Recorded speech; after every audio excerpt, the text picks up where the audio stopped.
हन्ताळं नमो सिद्धाणं नमो आयर्याणं नमो वज्रायाणं नमो लोय सब्बसाहुणं मंगलम भगवान वीरो मंगलम गौतमो गणी मंगलम कुंद कुंदान्यो जैन धर्मोस्तु मंगलम सर्वमंगल्य मांगल्यम सर्वकल्याणकारकम प्रधानम सर्वधर्माणां जैनं जयतो शासनं वंदे विद्यासागरम्। अहिंसा परमो धर्म की। वैसे तो आप लोग ने सुबह ही महोत्सव मना लिया था और मुनि महाराजों के मुख से मंगल वाणी का पीयूष किया था। फिर भी नगर में धर्म प्रभावना के निमित्त से आप लोगों ने गुरुओं का गुरुद्वय आचार्य भगवान गुरुवर श्री विद्यासागर जी महाराज, आचार्य प्रवर श्री समय सागर जी महाराज को आज इस पावन बेला में स्मरण करते हुए नगर में भी संदेश दिया कि आज के दिन यह धराधन्य हुई थी जिस दिवस में इन एक नई दो महान विभूतियों ने जन्म लेकर के हम सबका जीवन सार्थक किया था। गुरुओं की यह परंपरा, जन्म से जीवन के निर्माण की यह परंपरा, जन्म तो सबका होता है और मरण भी निश्चित है, लेकिन उनका ही जन्म सार्थक माना गया है जिन्होंने अपने जन्म इस जीवन को व्रतों से, संयम से श्रृंगारित कर लिया है। उसी श्रृंखला में आज हम गुरुदेव को याद कर रहे हैं कि हम सब के निमित्त से, भव्य जीवों के निमित्त से उन कल्याणकारी महापुरुष ने जन्म लिया और जन्म लेकर के इतने छोटे से कालखंड में, कोई बहुत बड़ा जीवन नहीं था उनके पास, 78-79 वर्ष में भी 20-22 वर्ष तो असंयम दशा में ही निकल गए। 55-56 वर्ष की उनकी यह संयम की यात्रा। जीवन में एक बात हमेशा ध्यान रखो, ये दुर्लभ मनुष्य पर्याय हमें मिली है और इस मनुष्य पर्याय का सदुपयोग हमें कैसे करना है। बिना व्रत नियम संयम के हमारा जीवन अधूरा है। हमें आचार्य समंत्र भद्र महाराज रत्नकंड श्रावकाचार में सीधे मनुष्य की तुलना पशु से कर रहे हैं कि व्रत से रहित मनुष्य का जीवन पशु के तुल्य है। तो ऐसे यह महान आत्मा जिन्होंने 55-56 वर्ष तक स्व और पर के कल्याण की भावना रखते हुए जब वह गुरु ज्ञान सागर जी के समक्ष उपस्थित हुए और उन्होंने उनसे निवेदन किया और गुरु ज्ञान सागर जी ने उनको शिक्षित किया। शिक्षित करते करते उन्होंने अपने गुरु के हृदय में स्थान बनाया। बहुत महत्वपूर्ण है। हम सबके हृदय में गुरु रहते हैं, ये अलग बात है, लेकिन विरले भक्त होते हैं जो शिष्यत्व को प्राप्त करते हैं और उन शिष्यत्व को प्राप्त करने वाले में भी बिरले शिष्य होते हैं जो अपने गुरु के हृदय में स्थान प्राप्त करते हैं, गुरु के हृदय में अपना स्थान बनाते हैं। तो ऐसे ही विद्याधर जी से विद्यासागर बन के गुरु के हृदय में स्थान बनाने वाले विद्यासागर जी, उन्होंने इस संस्कृति के उन्नयन में, इस श्रवण संस्कृति के उन्नयन और संवर्धन में जो योगदान इस जैन संस्कृति को, इस भारतीय संस्कृति को दिया, जीवन सबके पास उतना ही है। जीवन जीने के लिए जरूरी नहीं है कि हमारे पास बहुत सारे वर्ष हों। 83 लाख पूर्व तक आदिनाथ भगवान घर में बैठे रहे,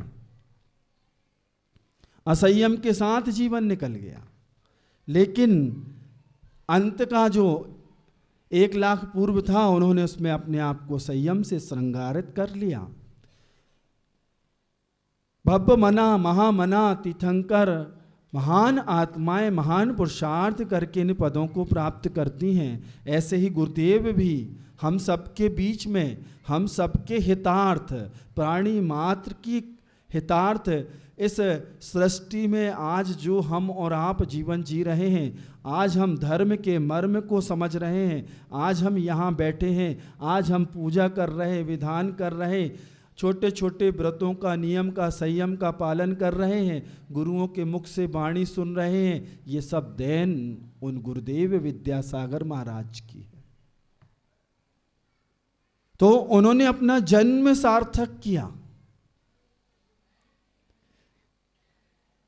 जन्म कैसे सार्थक हुआ? जब उन्होंने अपने आप को श्रृंगारित किया संयम से। संयम गहना जिनने पहना, तो संयम रूपी गहने को अंगीकार करने के बाद ही निर्माण की प्रक्रिया प्रारंभ हुई। जीवन का निर्माण किया, वह निर्माण निर्वाण का कारण बनेगा। तो जीवन सबके पास उतना ही है, कौन उसका कैसा उपयोग कर रहा है, ये कला हमें आनी चाहिए। कुछ लोग उपयोग कर रहे हैं, कुछ लोग दुरुपयोग कर रहे हैं, और कुछ लोग सदुपयोग कर रहे हैं, और कुछ गुरुजी जैसे सदुपयोग करके निकल गए। ये ज्ञानी आत्मा, ज्ञानी जीव की पहचान है कि कैसे हमें इस बहुमूल्य दुर्लभ पर्याय का जीवन जीने के लिए 70-80 वर्ष तो हमारे सामने हैं। महावीर के सामने 72 वर्ष ही थे। महावीर के सामने कुल 72 वर्ष थे, लेकिन महावीर इतना बड़ा काम कर गए कि लोग उस छोटी सी अल्प वय 72 वर्ष में भी हैं। असंयम के साथ कितने वर्ष निकले उनके? 30-32 वर्ष, मतलब 40 वर्ष ही। गुरुजी के तो उनसे कुछ ज़्यादा ही हो गए, लेकिन आज भी लोग महावीर को याद करते हैं। क्यों करते हैं? क्योंकि उन्होंने वैसे गुणों को अपने जीवन में उतारा, अंगीकार किया। तो जीवन जीने के लिए जरूरी नहीं है कि हमें बहुत लंबा जीवन मिले। हमें जो जीवन मिला है, हमें उसमें ऐसा पुरुषार्थ करना है कि उस पुरुषार्थ के माध्यम से लोग हमें युगों युगों तक याद रखें। महावीर को आज 2500 वर्ष बाद भी लोग याद कर रहे हैं, सिर्फ उन्होंने जिस जीवन को जिया उसके कारण।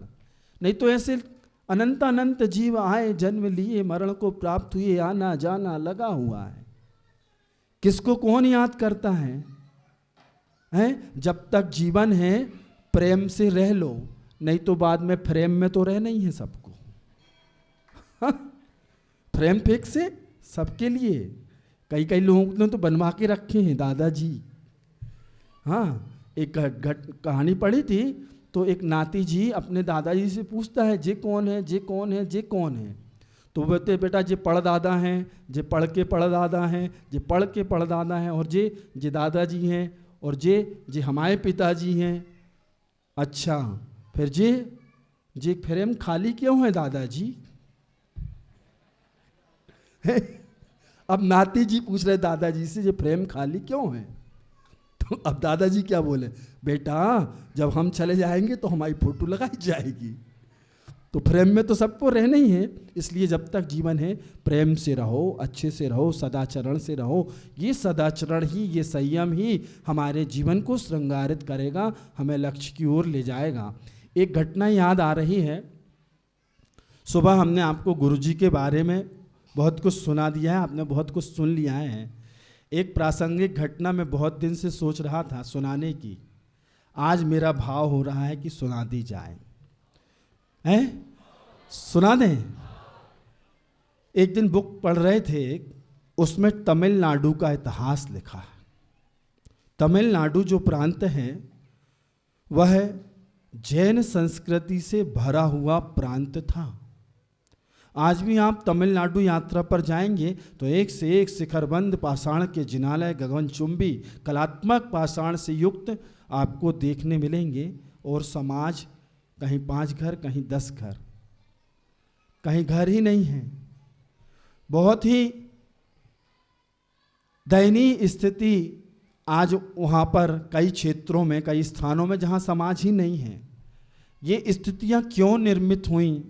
जहाँ पर समृद्ध हुआ करता था, जहाँ पर जैनत्व की गौरव गाथा गाई जाती थी, ऐसे उस प्रांत में धीरे धीरे से ऐसे अवनति कैसे हुई? कहीं हम भी उस ओर तो नहीं जा रहे, इसलिए घटना सुनाने का बहुत दिन से भाव था। चूँकि लोगों की उपस्थिति हो नहीं पाती है, सुनने वाले वही लोग रहते हैं जिनको रोज सुनाते हैं हम लोग, तो वो भी बेचारे सुन सुन के ठीक। अब नहीं बोल रहे वो एक अलग बात है, वो आप हमारी विनय करते हैं वो एक अलग विषय है ना। क्या कैसे बोल दे महाराज? सुनो, जैनी की 3 पहचान पाठशाला में पढ़ाई जाती है। पहली पहचान नित्य देव दर्शन करना है, पहचान में है। पूजन आवश्यक में है, ध्यान रखना, पहचान में देव दर्शन है। फिर दूसरी है पानी छान के पीना, और तीसरी है दिन में ही भोजन करना, आलोकित पान भोजन, सूर्य के आलोक में प्रकाश में भोजन को ग्रहण करना। ये क्या है? पहचान है आपकी। पहचान मतलब आपकी भाषा में आइडेंटिटी, क्या बोलते हैं? यही हम कम समझते हैं, तो हाउ तो बोल दो। हाँ, कितने अच्छे हो आप लोग, कम से कम हाउ बोलना तो सीख जाओ अच्छे से। तो मान लो हम कोई गलत बात बोले तो बता, नहीं महाराज जी ऐसा बोल दीजिए, हम वैसा बोल देंगे, हमें कोई तकलीफ थोड़ी। तो देखो, नए बच्चे रहते तो थोड़ा वो शब्द उपयोग करना पड़ते हैं, नहीं कहते वो समझ में ही नहीं आया महाराज जी आपने 19 बोल दिया, जी क्या कहलाता है? तो वो कहते फिर उनको 19 बोलो। अब आप ऐसा तो पढ़ा रहे हैं। देखो, पूरा खेल संस्कारों का है, शिक्षा संस्कारित होगी तभी काम होगा। घटनाक्रम की ओर चलते हैं। क्या हुआ? राजतंत्र था, आज लोकतंत्र है। राजतंत्र मतलब कभी आस्था भी क्या हुआ करता था, एक देश हुआ करता था, यहाँ भी राजा रजवाड़े हुए करते थे, है ना। किला हुआ करता था, किले में राजा महाराजा लोग रहते हैं। आप लोग भी सब राजा महाराजा तो हो ही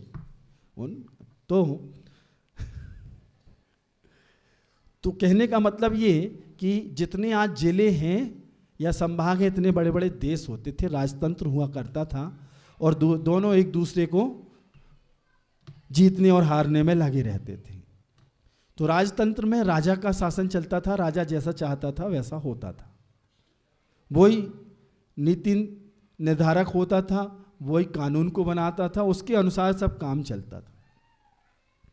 तो एक विधर्मी राजा था और उसके राज में जैन संस्कृति बहुत पुष्पित और पल्लवित थी।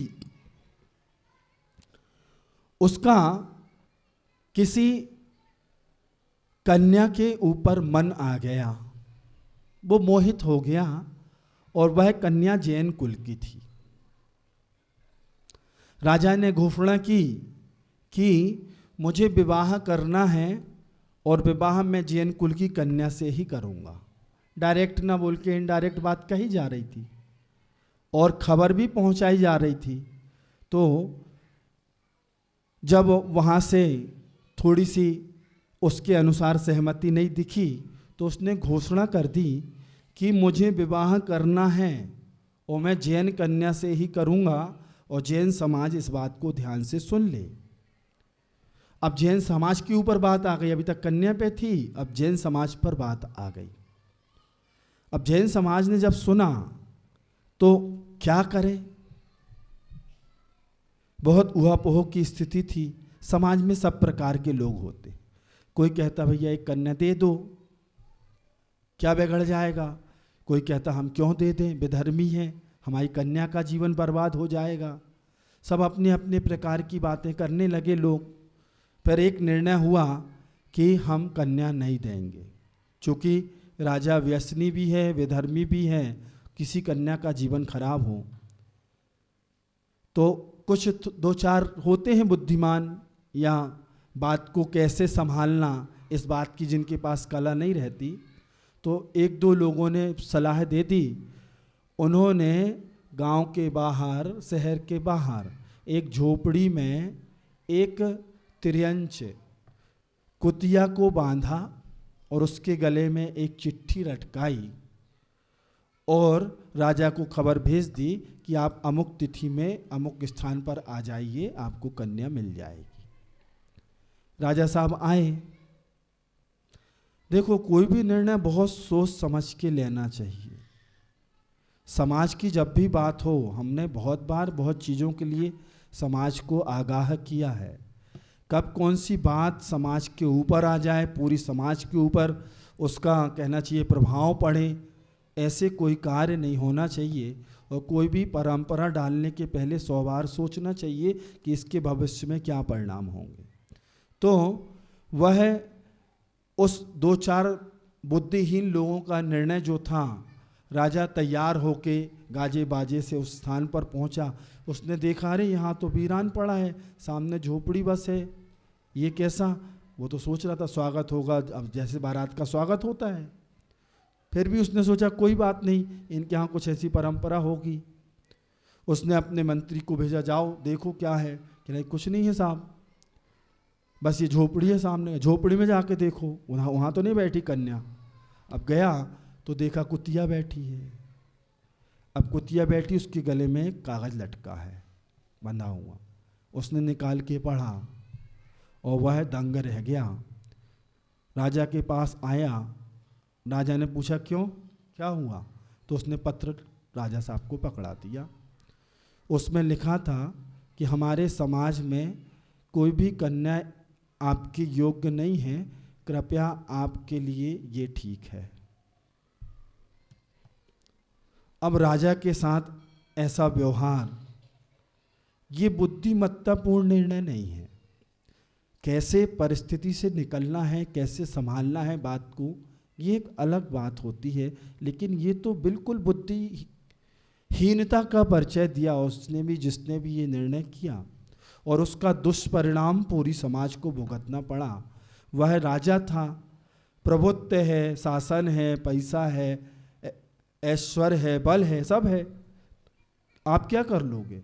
उसने कहा, वहीं पर घोषणा कर दी कि इस देश में आज के बाद जैन धर्म पालना राजद्रोह माना जाएगा, और जो जैन धर्म का पालन करते हुए पाया जाएगा उसको मृत्यु दंड दिया जाएगा।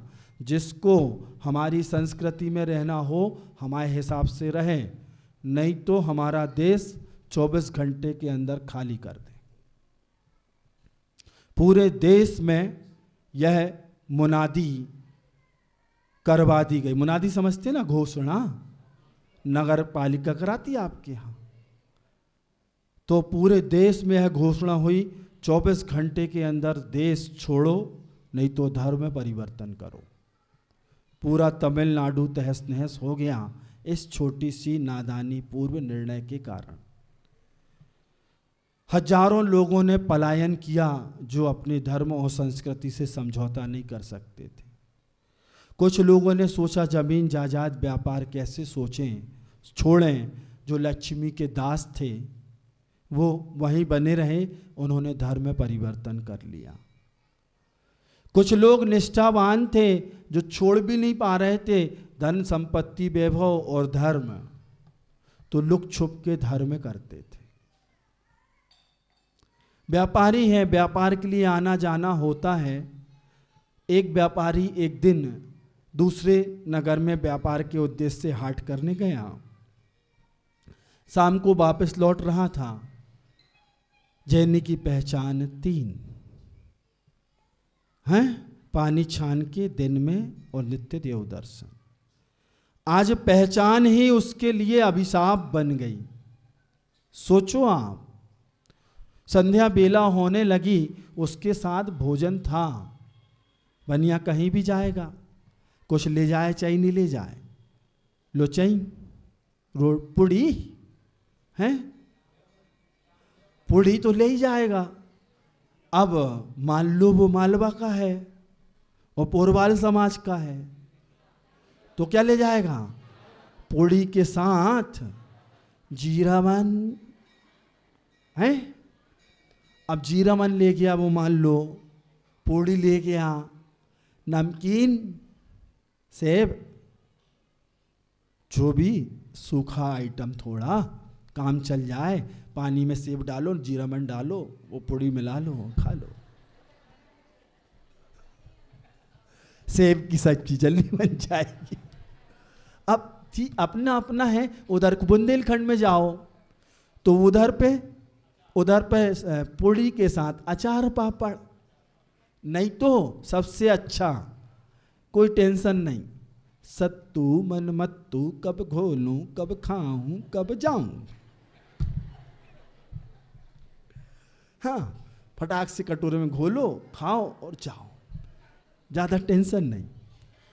तो अब वह व्यापारी लौट रहा था और लौटते समय उसने रास्ते में एक सरोवर देखा।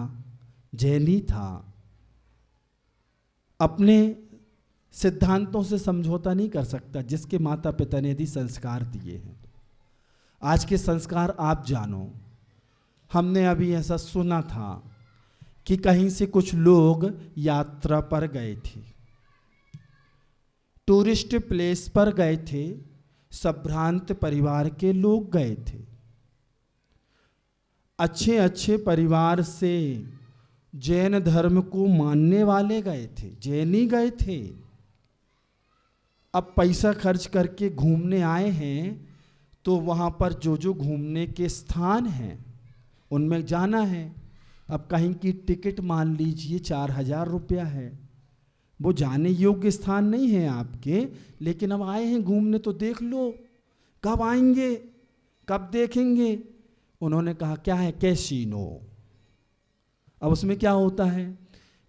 जहाज के ऊपर कैसीनो है, नीचे शराब मिलती है, कबाब मिलती है, ऊपर के तल पे नर्तंगनाएं नृत्य कर रही हैं। अच्छे अच्छे घर की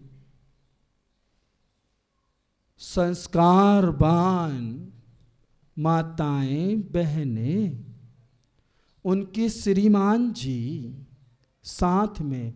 अब 4,000 खर्च करके आए हैं अंदर, फिर ये सब, जितनी देर नाचना तो नाचो, जितनी देर पीना तो पियो, जो खाना सो खाओ।